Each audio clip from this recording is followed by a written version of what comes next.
चलो अस्सलाम वालेकुम वीर जी, हाल ठीक ठाक हो? मैं थोड़ा वीर साहब, मैं यूट्यूब चैनल साझा पंजाब। अज असीं पहुंचे हाँ अपने पिंड के दरबार शरीफ से, जिहड़ा कि बाबा जी मुगल हुसैन सरकार, बाबा जी बूटे शाह सरकार, बाबा जी लाल हुसैन सरकार, तीन हस्तियों का दरबार आ।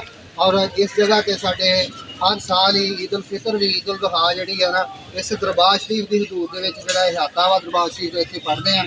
असीं अज मिलदे इन्हां नूं अपने कारी राज साहब ने, इन्हां दे नाल जी मिलदे। अस्सलाम वालेकुम। वालेकुम सलाम जी, ईद मुबारक करो। खैर मार जी, खैर मारो, तुहानूं ईद मुबारक जी। कारी राज साहब ठीक ठाक? अल्हम्दुलिल्लाह। बच्चे ठीक है? बिल्कुल। ईद कैसी गुजरी है? जबरदस्त जी। है जी अपने दूसरे इमाम साहब ने, जिहड़े जामिया मस्जिद मुहम्मदी के इमाम साहब ने, हाफिज शाहजेब साहब वजिया साहब जिनका देर चीज़ा बार बार। अस्सलाम वालेकुम जी, अपने सामने भाई ने जी, ईद मुबारक जी। अस्सलाम वालेकुम, ईद मुबारक जी। अस्सलाम वालेकुम, और भाई ठीक ठाक हो? ईद मुबारक जी। ठीक है जी। ਆਪਾਂ ਇਸੇ ਤਰ੍ਹਾਂ ਹੀ ਹੋਰ ਵੀ ਬੰਦਿਆਂ ਨੂੰ ਈਦ ਮੁਬਾਰਕ ਮਿਲਦੇ ਹਾਂ। ਈਦ ਦੀਆਂ ਖੁਸ਼ੀਆਂ ਦਾ, ਈਦ ਦਾ ਮੌਕਾ ਵਾ ਤੇ ਅੱਲਾਹ ਪਾਕ ਸਾਨੂੰ ਖੁਸ਼ੀਆਂ ਵੰਡਣ ਦੀ ਤੌਫੀਕ ਦੇਵੇ।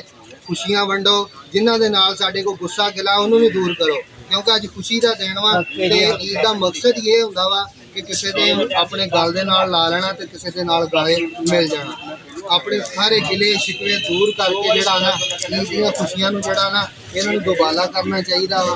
ਅੱਲਾਹ ਪਾਕ ਜਿਹੜਾ ਨਾ ਸਾਡੇ ਇਸ ਅਮਲ ਨੂੰ ਕਬੂਲ ਕਰੇ। ਇਹਨਾਂ ਚੀਜ਼ਾਂ ਨੂੰ ਦੇਖਦਿਆਂ ਹੋਇਆ ਸਾਡੀ ਅੱਗੇ ਜਾ ਕੇ ਬਖਸ਼ਿਸ਼ ਹੋਣੀ ਹੈ।